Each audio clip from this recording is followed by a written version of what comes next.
नमस्कार। एनटिभी कोहलपुर समाचारमा स्वागत छ। म दुर्गा भट्ट र साङ्केतिकरणमा हुनुहुन्छ दोभाषे दिपा थापा। भूमिगत राजनीतिक यात्राबाट समाज रूपान्तरणका लागि आन्दोलन सुरु गरेको दल नेकपा माओवादी केन्द्र आफ्नो 8औं महाधिवेशनमा छ। मूल नेतृत्व परिवर्तन हुने संकेत नदेखिए पनि उत्तराधिकारी र पदाधिकारीको विषय पेचिलो छ भन्ने राजनीतिक वृत्तमा चर्चा छ। सशस्त्र द्वन्द्व व्यवस्थापनका काम अझै बाँकी छन्। द्वन्द्वको घाउ चराइरहेको छ भन्नेहरूलाई सम्बोधन गर्न कस्तो नीति आउला? आजको समाचारमा ज्येष्ठ नागरिकका कुरा र कैलालीमा युवाको समूहले बनाएको विद्युतीय कारको प्रसङ्ग। तर सुरुमा प्रमुख समाचार। नेकपा केन्द्रको 8औं महाधिवेशन आजदेखि काठमाडौँमा सुरु। महाधिवेशनले केन्द्रीय कमिटीसहित पदाधिकारी र नयाँ नेतृत्व चयन गर्ने। ज्येष्ठ नागरिक दिवस आज विभिन्न कार्यक्रम गरी मनाइयो। स्वास्थ्य सेवाको सम्पूर्ण जिम्मा राज्यले लिनुपर्ने ज्येष्ठ नागरिकहरूको माग। सल्यानकोट मौलामा अन्य पेसा व्यवसायमा संलग्नहरू पनि सुन्तला खेतीमा आकर्षित। आमदानी बढ्ने आशामा किसानहरू उत्साहित। भारतमा 60 वर्षभन्दा माथिका नागरिकले कोरोना भाइरस विरुद्धको बुस्टर डोज दिँदै 15 देखि 18 वर्षसम्मकालाई पनि जनवरी 3 देखि खोप दिइने। र नेपाली महिला टोली एबिसी सेन्ट्रल जोन भलिबलको फाइनलमा प्रवेश। समूह चरणको अन्तिम खेल भने भोलि किर्गिजस्तानसँग खेल्ने।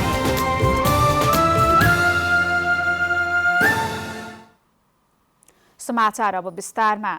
नेकपा माओवादी केन्द्रको 8औं राष्ट्रिय महाधिवेशन उद्घाटन समारोह सुरु भएको छ। राजधानीको कमलादीमा सो पार्टीको महाधिवेशन उद्घाटन समारोह सुरु भएको हो। माओवादीले यसअघि राष्ट्रिय सम्मेलन भने पनि अन्तिम समयमा आएर सम्मेलनलाई महाधिवेशनमा परिणत गरेको हो। महाधिवेशनले केन्द्रीय कमिटीसहित पदाधिकारी र नयाँ नेतृत्व चयन गर्नेछ। पदाधिकारी 15 सदस्य रहने प्रस्ताव गरिएको छ, जसमा 1 अध्यक्ष, 1 वरिष्ठ उपाध्यक्ष तथा 6 उपाध्यक्ष, 1 महासचिव, 2 उपमहासचिव, 3 सचिव र 1 कोषाध्यक्ष रहनेछन्। यस्तै केन्द्रीय सदस्य 279 सदस्यीय रहने भने पनि केही संख्या बढ्न सक्ने प्रवक्ता कृष्ण बहादुर महराले बताउनुभयो। देशभरका 7वटै प्रदेश र 3वटा गैर भौगोलिक प्रदेशका प्रतिनिधि तथा पर्यवेक्षक सहभागी भएका छन्। 5 दिनसम्म चल्ने महाधिवेशनमा अध्यक्ष प्रचण्डको राजनीतिक प्रतिवेदन, विधायन लगायतका लिखित दस्तावेज पेश हुनेछन्। ती प्रतिवेदनमाथि विभिन्न 20वटा समूह बनाएर छलफल गर्ने कार्यक्रम तयार भएको छ। माओवादीले प्रज्ञा प्रतिष्ठानका सबै हल र पार्टी केन्द्रीय कार्यालय पेरिस डाँडामा सामूहिक छलफलको व्यवस्था मिलाएको छ। सम्मेलनमा कुल 1631 को प्रतिनिधित्व रहेको छ। नियमित प्रक्रियाबाट छानिएका 1483 र मनोनित 148 गरी कुल 1631 को सहभागिता रहेको माओवादी केन्द्रले जनाएको छ। लुम्बिनी प्रदेशका स्वास्थ्य तथा जनसङ्ख्या मन्त्री इन्द्रजित थारूले समाजमा रहेको सामन्तवादी चिन्तन र एकाधिकार पुँजीवादी संरचनाका कारण दलित समुदाय अपहेलित हुनु परेको बताउनु भएको छ। मन्त्री थारूले संविधानको मौलिक हकमा दलित समुदायका लागि अधिकार उल्लेख गरिएको बताउँदै कार्यान्वयनमा समस्या देखिएको बताउनुभयो। उहाँले दलित समुदायलाई न्याय र अधिकार दिलाउन दलित समुदायका लागि छुट्टै कानून निर्माणमा सरकार सकारात्मक रहेको बताउनुभयो। प्रतिनिधित्वलाई अनिवार्य गरेकै कारण संसददेखि सरकारसम्ममा पनि दलित समुदायको उपस्थिति रहेको उहाँको भनाइ छ। दलित समुदाय आर्थिक, सामाजिक, स्वास्थ्य तथा हरेक क्षेत्रमा पछाडि परेकाले विशेष व्यवस्था गर्नुपर्ने उहाँले जोड दिनुभयो। आज पुस 11 गते ज्येष्ठ नागरिक दिवस विभिन्न कार्यक्रम गरी मनाइएको छ। तर उनीहरूको योगदान, अनुभव र सम्मान हुन नसकेको बताइएको छ। दिवस प्राय औपचारिकतामा सीमित हुने गरेको गुनासो ज्येष्ठ नागरिकहरूको छ। राज्यले ज्येष्ठ नागरिकको स्वास्थ्य सेवाको सम्पूर्ण जिम्मा लिनुपर्ने माग उनीहरूको छ। 2068 सालको राष्ट्रिय जनगणना अनुसार नेपालमा 60 वर्ष नागेका वृद्ध वृद्धा अर्थात् ज्येष्ठ नागरिकको संख्या 21,54,410 छ। यो कुल जनसंख्याको 8.13% हो। यति ठूलो संख्यामा रहेका ज्येष्ठ नागरिकको न उचित सम्मान हुन सकेको छ त न त उनीहरूको योगदानको कदर नै। ज्येष्ठ नागरिकहरूका धेरै ठूला माग पनि छैनन्। परिवार र समाजको माया ममता, समयमा खानपिन र स्वास्थ्य उपचार पाउन पाए राम्रो र आफूहरू खुसी र सुखी हुने पनि उहाँहरूको भनाइ छ। ज्येष्ठ नागरिक भनेको राष्ट्रको सम्पत्ति हो। राष्ट्रको सम्पत्तिलाई कसरी जोगाउनुपर्छ, कसरी जगेर्ना गर्नुपर्छ, सम्पत्तिलाई यो कसरी जोगार्ना गर्न सक्ने त्यो गर्नुपर्छ। सुरक्षा कसरी गर्ने, जस्तो औषधि उपचार जुन राम्रो छिटो हुन सकेको छैन। अब ज्येष्ठ नागरिकलाई गर्ने व्यवहार राम्रो भएको छैन। राज्यले वृद्ध वृद्धलाई सामाजिक सुरक्षा अन्तर्गत उपलब्ध हुनुपर्ने आवश्यक हेरचाह, बसोबासको प्रबन्ध, मनोरञ्जनात्मक वातावरण, उनीहरूको सृजनात्मक शक्तिको उपयोग पनि गर्न सकेको छैन। नेपालको संविधानले वृद्ध वृद्धलाई संरक्षण र उन्नतिका लागि सामाजिक सुरक्षा प्रदान गर्ने अठोट गरेको छ।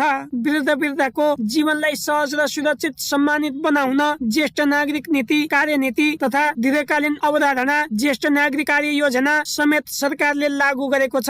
तर अधिकांश ज्येष्ठ नागरिकले आफ्नो अधिकार पाएका छैनन्, बरु उनीहरूलाई बोझ ठान्ने प्रवृत्ति देखिन्छ। ज्येष्ठ नागरिकहरूको ज्ञान, सिप र अनुभव राष्ट्रिय विकास प्रक्रियामा उपयोग हुन सकेको छैन।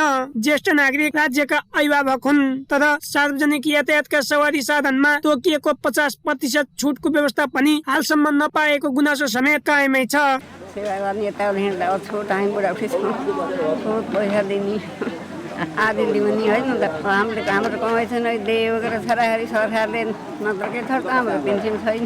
त्यसैले उनीहरूको सम्मान र अधिकारका लागि राज्य पक्ष गम्भीर हुन आवश्यक छ। केशव भण्डारी, नेपाल टेलिभिजन, लुम्बिनी प्रदेश, बुटवल, रूपन्देही। सरकारले ज्येष्ठ नागरिकहरूलाई सामाजिक सुरक्षा भत्ता भनेर केही रकम दिने गरेको छ, तर पनि ज्येष्ठ नागरिकको अवस्था सुधार हुन सकेको छैन। उहाँहरूको अवस्था सुधार गर्न कसको भूमिका के होला भनेर आज हामीले रूपन्देहीका केही नागरिकलाई सोधेका छौं। हेरौं आजको आवाजमा।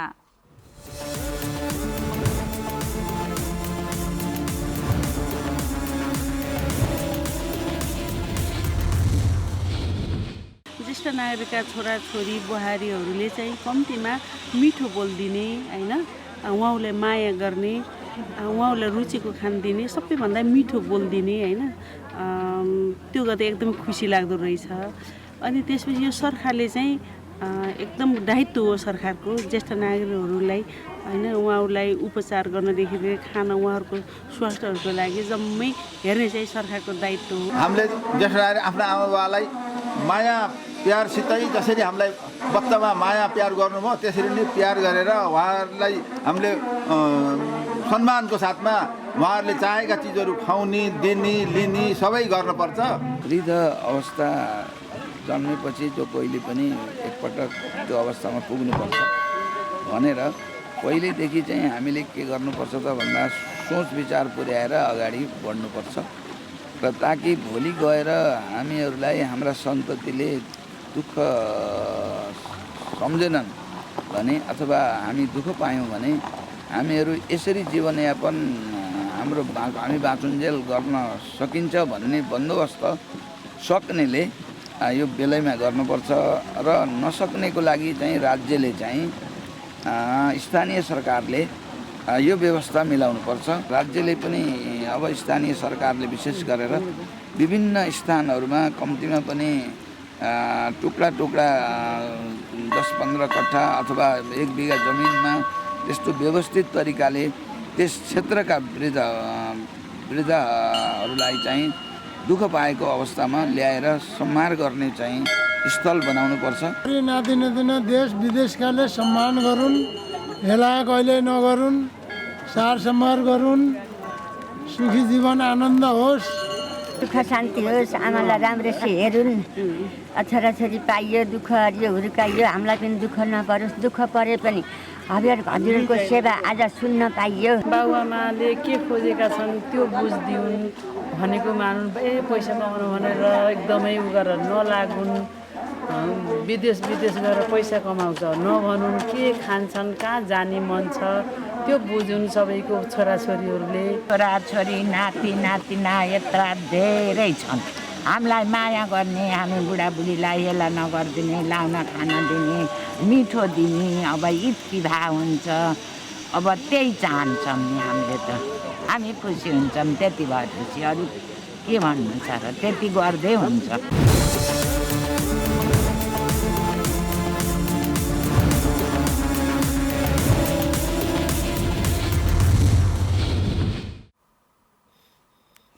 सडक स्तर उन्नति गर्न राप्ती राजमार्ग आजदेखि पुनः दैनिक 8 घण्टा बन्द हुने भएको छ। नियमित गुड्ने सवारी साधनका कारण सडक स्तर वृद्धिको काममा कठिनाई भएको भन्दै सडक बन्द गरिएको हो। राप्ती राजमार्ग अन्तर्गत पर्ने कपुरकोटदेखि चोरखोलासम्मको सडक स्तर वृद्धिका लागि बन्द गरिएको सल्यानका सहायक प्रमुख जिल्ला अधिकारी थमन खड्काले बताउनुभयो। बिहान 7 बजेदेखि 9 बजेसम्म, दिउँसो 11 बजेदेखि 3 बजेसम्म र बेलुकी 5 बजेदेखि 7 बजेसम्म सडक बन्द हुने उहाँले जानकारी दिनुभयो। बन्दको समयमा गाडी सञ्चालन नगर्न आग्रह गर्दै वैकल्पिक मार्गको रूपमा कपुरकोट पैयाखोर डाइभर्सन सडक प्रयोग गर्न प्रशासनले आग्रह गरेको छ। समाचारको क्रम जारी नै छ। अहिलेलाई एकैछिनको विश्राम।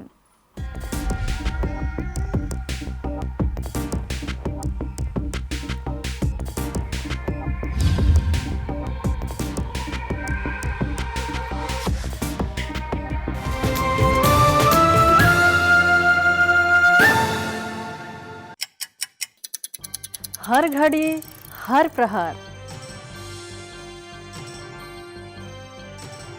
प्रत्येक गाउँ प्रत्येक सहर, के निकट के विकट, हरेक स्थितिमा हरेक परिस्थितिमा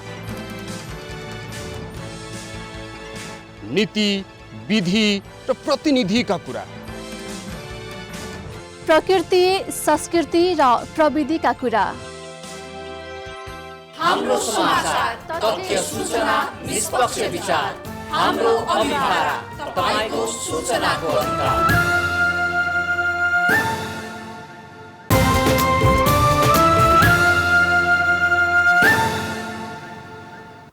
विश्रामपछि समाचारमा पुनः स्वागत छ। अब बाँकी समाचार।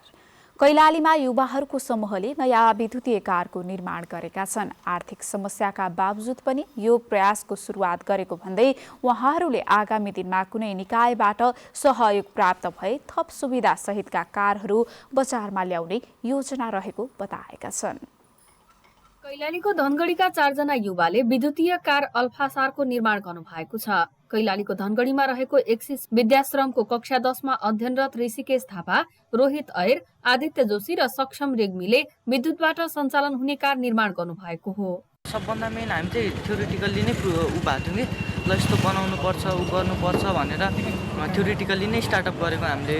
लगभग लकडाउनभन्दा 1.5 साल अगाडिदेखि नै लकडाउनको दोस्रो अवधि थियो नि, दोस्रो लहर हो, त्योदेखि चाहिँ त्यो टाइमलाई सदुपयोग गरौँ, खाली पनि छौँ सबैजना, त्यो टाइमलाई चाहिँ सदुपयोग गर्दै बनाऊ भनेको। अनि त्यही बनाउँदाखेरि धेरै च्यालेन्जेसहरू अब नेपालको कन्टेक्स्टमा अलि बनाउन गाह्रै हुन्छ नि त, साथ सपोर्ट सबैतिरहरू, विद्यार्थी पनि पऱ्यौँ, फाइनेन्सियल कन्डिसन पनि कस्तो हुन्छ के हुन्छ, अनि त्यसलाई सबैलाई झेल्दै लगभग 4 महिना जति लाग्यो हामीले बनाउनु। विथ ब्याट्री चाहिँ 1.5 लाखमै हुन्छ है, अनि बिना ब्याट्री चाहिँ हामी 60-70 केमै बनाउँछौँ यो पुरै।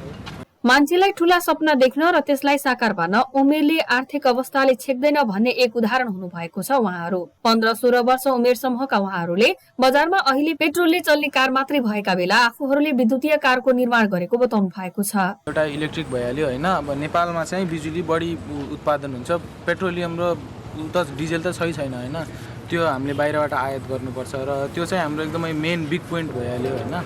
अनि यसमा चाहिँ हामीले कस्ट रिडक्सन गरेको छौँ, आफैले सामान यहीँ आफैले हातले नै बनाएको छौँ कि त्यो पनि एकदम ठुलो पोइन्ट हो। किनकि बाहिरबाट इम्पोर्ट गर्दाखेरि चाहिँ के हुन्छ कि अब त्यस्तो रिलायबल नहुन सक्छ, जुन कस्ट कम पर्ने सामानहरू हुन्छ, एकदम महँगो सामानहरू त रिलायबल हुन्छ तर अफोर्ड गर्न सक्दैन सबैले। हामीले एकदम आफैले नै एकदम गुड क्वालिटीमा चाहिँ लो कस्ट राखेर रिलायबिलिटी बढिराखेका छौँ। हाम्रो कस्टमरसँग कन्ज्युमरसँग चाहिँ ट्रस्ट अलिकति बढाउनको लागि फिल्ड बनाइदिनु पर्ने, अपर्च्युनिटी बनाइदिनु पऱ्यो होइन। र हामीलाई एउटा एरिया दिनु पऱ्यो कि छुट्टै जहाँ हामीले एकदम आफ्नो मन लगाएर इफिसियन्सी एकदम हाई गरेर काम गर्न सकौँ। हजुर आगामी दिनहरूमा नि हजुरहरूले हाम्रै यस्तै कार्यहरू देख्न पाउनुहुनेछ। निर्माण समूहका ऋषिकेश थापाले सबै निकायबाट सहयोग प्राप्त भए नयाँ सामान पनि उत्पादन गर्ने योजना सार टिमले बनाएको बताउनुभयो। यस्ता युवालाई सरकारी पक्षबाट पनि सहयोग हुनुपर्ने र नेपालमै यस्ता कुराहरूको उत्पादनमा जोड दिनुपर्ने कतिपय बुद्धिजीवीहरूको भनाइ छ। निर्मला खडायत, नेपाल टेलिभिजन, सुदूरपश्चिम प्रदेश, कैलाली। सल्यानकोट मौलाका गाउँहरूमा हिजो आज सुन्तला पहेलपुर देखिन्छन्। थोरै लगानीको सजिलो खेती र राम्रो आमदानी हुने भएकाले अन्य पेसा व्यवसायहरूमा संलग्नहरूको पनि सुन्तला खेतीमा आकर्षण बढेको छ। उत्पादन बढ्ने देखिएपछि आमदानी बढ्ने आशामा किसानहरू उत्साहित भएका छन्। सल्यान बागचौर कोटमौलाका भरतनाथ योगी पेसाले स्वास्थ्य कर्मी हुनुहुन्छ, तर सुन्तला खेती उहाँको प्राथमिकता हो। सुरुमा रहरले 2-4 बोट लगाएका योगीले हाल 44 रोपनीमा व्यावसायिक सुन्तला खेती गर्नुभएको छ। घर खर्च टार्नेदेखि छोराछोरी पढाउनेसम्मको काम उहाँले सुन्तला खेतीमा निर्भर हुनु परेको छ। गत वर्ष 527 क्विन्टल एकजना व्यापारीले लिनुभएको थियो। प्रति क्विन्टल 65 रुपियाँको दरले बिक्री गरेका थिएँ, जसको मूल्य 34,25,000 को थियो। र त्यो हेरेर त यो वर्ष एकदम न्यून छ। अब बोर्ड नै सुधार गर्न सकिन्न कि जस्तो चिन्तामा छु। बागचौर नगरपालिका वडा नम्बर 8 र 9 का 250 किसानले अन्नबाली लगाउन छोडेर व्यावसायिक सुन्तला खेती गरेका छन्। घर खर्च जुटाउन भारत लगायतका मुलुकमा पुग्ने यहाँका युवा गाउँमै सुन्तला खेती गरेर मनगी आमदानी हुने भएपछि गाउँमै व्यावसायिक खेतीमा व्यस्त रहन थालेका छन्। त्यो योभन्दा पहिला इन्डिया जान्थे, 51 सालदेखि इन्डिया जान सुरु गरेको हो। त्यस पछाडि उहाँको यो कृषि स्याउको देख्दाखेरि, स्याउको खेती देख्दाखेरि यहाँ सुन्तलाको कुरा आयो। हाम्रो ठाउँमा पनि यो सुन्तला हुन्छ, फर्स्ट आउनुपर्छ। यो तरिकाले अर्काको देशमा गएर यस्तो गर्नुभन्दा आफ्नै देशमा गर्न उचित छ भनियो। सबैलाई सुन्तला रोपौँ भनियो। सबैले रोप्दाखेरि बजार व्यवस्था हुन्छ, सबै ठेकादारहरू आउँछन्, सबैले रोप्नु गाउँलेहरू साथीहरू हो भनियो। सबैले जोस जाँगर बढाउनु भयो यहाँको कृषकहरूले। सबले सुन्तला रोप्दाखेरि हामा लगायत यहाँका सबै कृषकहरू हामी यो सुन्तलाबाट हामी लाभान्वित छौँ। हजुर अहिले अब पोहोर सालको भन्दा अहिले रेट जस्तो हाम्रो सुन्तला बोटमै बेच्दाखेरि हामीले 70 रेटको हिसाबले चाहिँ बेचिरहेछ। गाउँमा त्यस्तो किसिमको भाव निर्यात हिसाबले चाहिँ खुलेको छैन अहिले। यस्तो बेच्दा भन्दा तपाईँको 70 देखि माथि बिक्छ भन्ने आशा चाहिँ कृषकमा छ र अब यसैमा सन्तोषजनक छ भन्नु पर्यो। बागचौर कोटमौलाबाट वर्षेनी 20,000 कुन्टल सुन्तला बिक्री हुँदै आएको छ। सुन्तला बिक्री गरेर यहाँ वर्षेनी 15 करोड रुपियाँ गाउँमा आउने गरेको छ। बागचौर सहित सल्यानका 1,500 हेक्टर क्षेत्रफलमा सुन्तला खेती हुन्छ, जसले किसानलाई राम्रै आमदानी दिएको छ। बजारको सहज पहुँच र उचित मूल्य निर्धारणमा सरकारी निकायले पर्याप्त पहल गर्ने हो भने सुन्तला खेतीले आमदानी थप बढाउने देखिन्छ। प्रत्येक इच्छुक शर्मा, नेपाल टेलिभिजनका लागि सल्यान। कृषि क्षेत्रमा युवा पुस्ताको सक्रियता घट्दै जाँदा पुराना खेतीहरू हराउँदै गएका छन् भने खेतीयोग्य जमिन बाँझो रहने क्रम पनि बढेको छ। पछिल्लो समय ग्रामीण भेगहरूमा युवा जनशक्तिको अभावले केही मात्रामा तरकारी खेती भए पनि अधिकांश जमिन बाँझो हुने क्रम वर्षेनी बढेको छ।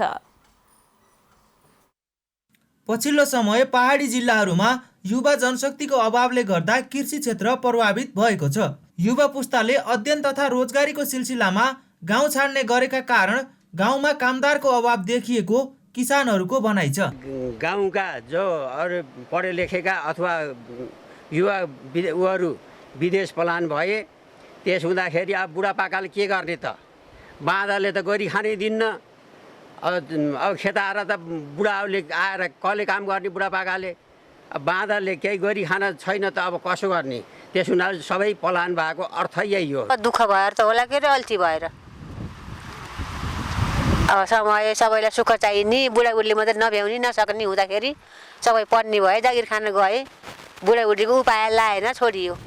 गाउँमा पाका पुस्ता र बालबालिकाको मात्रै बसोबास रहेको छ, जसका कारण कतिपय स्थानमा खेतीयोग्य जमिन बाँझिँदै गएको छ भने उता सरकारको योजना अनुरूप खेतीयोग्य जमिन बाँझो नराख्ने कार्यक्रम पनि सफल हुन सकेको छैन। उसो त जेनतेना लगाएको बाली भित्र्याउन पनि अरिम परिम नै गर्नुपर्ने बाध्यता रहेको किसानहरूको भनाइ छ। तीन तहको सरकारले कृषि पेसामा युवालाई आकर्षित गर्न विभिन्न कार्यक्रम ल्याए पनि अधिकांश स्थानमा पाका पुस्ताले मात्रै कृषि पेसा अँगाल्ने गरेको पाइएको छ, जसले गर्दा परम्परागत रूपमा लगाइदै आएका रैथाने बाली संरक्षणमा समेत समस्या देखिएको किसानहरूको भनाइ छ। कमल अधिकारी, नेपाल टेलिभिजन, लुम्बिनी प्रदेश, पाल्पा। गृह प्रशासनपछि दोस्रो जनसेवा प्रदायक निकाय भूमि प्रशासन अन्तर्गत नापी र मालपोत कार्यालयमा प्रणालीगत सुधार आवश्यक रहेको बुटवलमा आयोजित एक कार्यक्रमका सहभागीहरूले बताएका छन्। जग्गा रजिस्ट्रेसन, पास, नक्सा, प्रिन्ट, संशोधन लगायतको सेवा लिने र सरकारद्वारा निर्धारण गरिएको राजस्व तिर्ने जनताले ती कार्यालयहरूमा अतिरिक्त मूल्य चुकाउने जस्ता अवैध कार्यको तत्काल अन्त्य हुनुपर्ने धारणा उक्त कार्यक्रमका सहभागीहरूको छ। लुम्बिनी प्रदेश अन्तर्गत 12 जिल्लामा रहेका कुल 22 वटा नापी तथा मालपोत कार्यालयका प्रमुख एवं प्रतिनिधिसँग अन्तर्क्रिया गर्दै भूमि व्यवस्था तथा अभिलेख विभागका महानिर्देशक पीताम्बर घिमिरेले जनतालाई सहज र सरल ढंगले सेवा प्रवाह गर्ने उद्देश्यले नापी तथा मालपोत कार्यालयहरूमा नीतिगत र प्रणालीगत दुवै किसिमको सुधार गर्न आवश्यक रहेको बताउनुभयो। महानिर्देशक घिमिरेले नापी र मालपोत कार्यालयमा मानिसहरूको भिड हुने र दुःख पाउने गुनासो अब छिट्टै सम्बोधन गर्ने लक्ष्यका साथ नापी र मालपोतका सबै काम आधुनिक प्रविधिबाट गर्ने तयारी भइरहेको जानकारी दिनुभयो। समाचारको क्रम जारी नै छ, एकैछिनको विश्राम।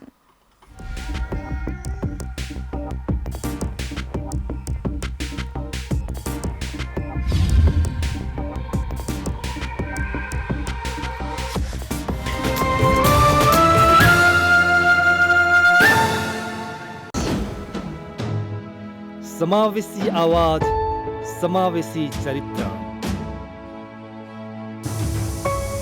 बेग्लै अस्तित्व, पहिचान सर्वत्र। दृश्यहरूको भीडमा तपाईकै दृश्य, कला, संस्कृति र प्रकृतिको शब्दचित्र।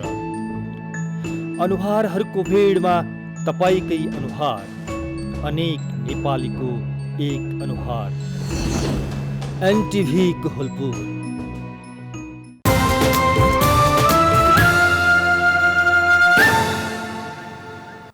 तपाईं एनटिभी कोहलपुर हेर्दै हुनुहुन्छ। अब बाँकी समाचार।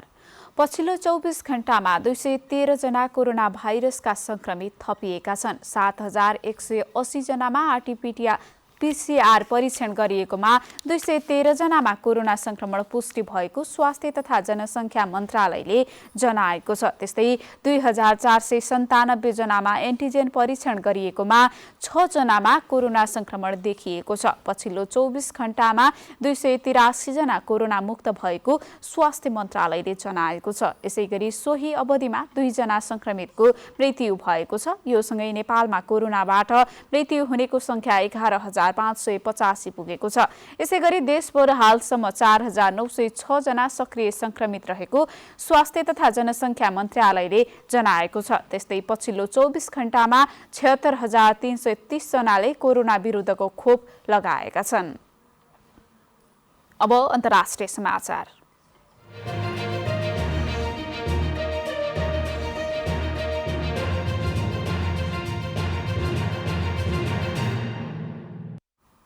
भारतमा 60 वर्षभन्दा माथिका नागरिकले कोरोना भाइरस विरुद्धको बुस्टर डोज पाउने भएका छन्। भारतीय प्रधानमन्त्री नरेन्द्र मोदीले देशवासीका नाममा सम्बोधन गर्दै 60 वर्षभन्दा माथिका नागरिक, स्वास्थ्यकर्मी र अग्रपङ्क्तिमा खटिने कर्मचारीहरूलाई बुस्टर डोज दिने बताउनु भएको हो। उहाँले सम्बोधनका क्रममा अग्रपङ्क्तिमा खटिने कर्मचारी, स्वास्थ्यकर्मी र 60 वर्षभन्दा माथिका नागरिकलाई प्रिकर्सन अर्थात् सतर्कता डोज दिने बताउनु भएको हो। कोरोना विरुद्धको तेस्रो खोपलाई विश्वमा बुस्टर डोज भनिए पनि मोदीले भने प्रिकर्सन डोजको नाम दिइएको जनाइएको छ। बुस्टर डोज आउँदो जनवरी 10 तारिकदेखि अर्थात् पुस 26 गतेदेखि दिइनेछ। यस्तै प्रधानमन्त्री मोदीले 15 वर्षदेखि 18 वर्षसम्मका किशोर किशोरीहरूलाई पनि जनवरी 3 तारिकदेखि कोरोना विरुद्धको खोप दिइने बताउनु भएको छ। अब आर्थिक समाचार।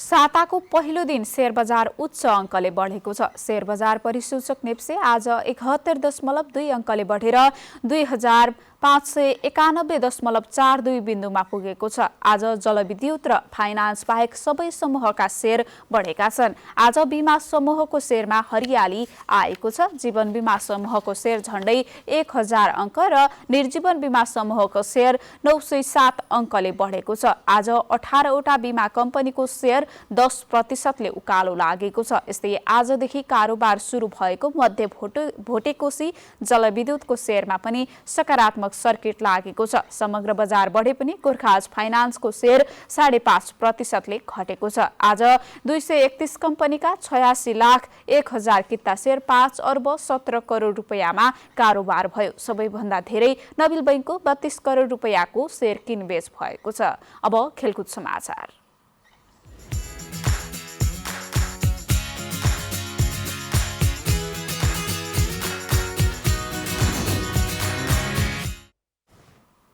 नेपाली महिला टोली एबिसी सेन्ट्रल जोन भलिबलको फाइनलमा पुगेको छ। बङ्गलादेशको ढाकामा आज भएको खेलमा उज्बेकिस्तानलाई हराउँदै नेपाल उपाधि नजिक पुगेको हो। लगातार चौथो खेल जित्ने क्रममा नेपाली महिला टोली आज उज्बेकिस्तानलाई 3-0 को सोझो सेटमा हरायो। नेपालले उज्बेकिस्तानलाई 25-20, 25-23 र 25-14 को सेटमा हरायो। नेपालले यसअघि श्रीलङ्का, मालदिप्स र बङ्गलादेशलाई हराएको थियो। नेपालले समूह चरणको अन्तिम खेल भोलि किर्गिस्तानसँग खेल्नेछ। नेपाली महिला टोली एबिसी सेन्ट्रल जोन भलिबलको गएको संस्करणको विजेता पनि हो।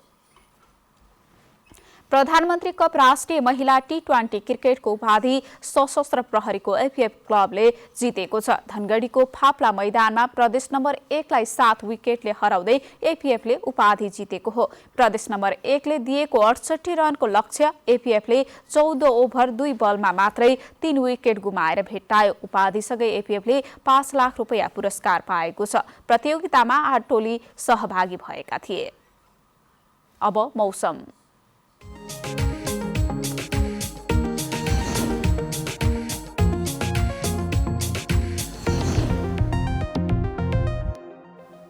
हाल सुदूरपश्चिम तथा कर्णाली प्रदेशमा आंशिकदेखि सामान्य बदली रही बाँकी प्रदेशको पहाडी भूभागहरूमा आंशिक बदली रहेको छ। आज राति देशभर आंशिकदेखि सामान्य बदली रहनेछ। सुदूरपश्चिम र कर्णाली प्रदेशको उच्च पहाडी तथा हिमाली भूभागमा केही स्थानहरू लगायत अन्य उच्च पहाडी र हिमाली क्षेत्रका थोरै स्थानमा हल्का हिमपातको सम्भावना छ। अब मौसम सम्बन्धी थप विवरण।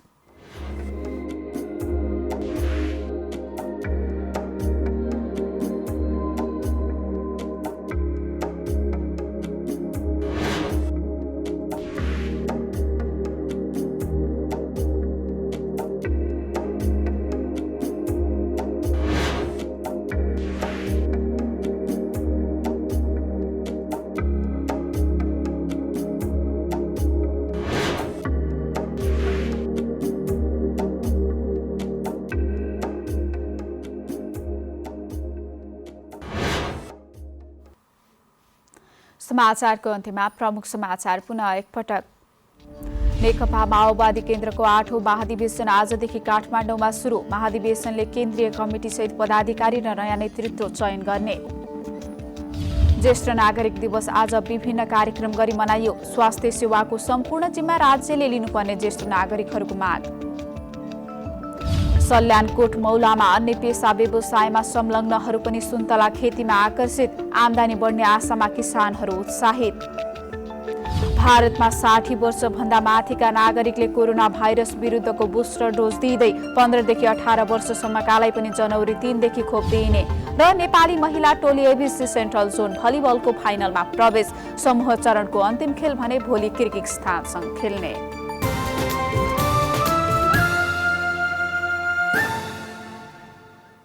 हवस् त अहिलेलाई समाचारको सिलसिला यति नै। बिदा दिनुहोस्। नमस्कार।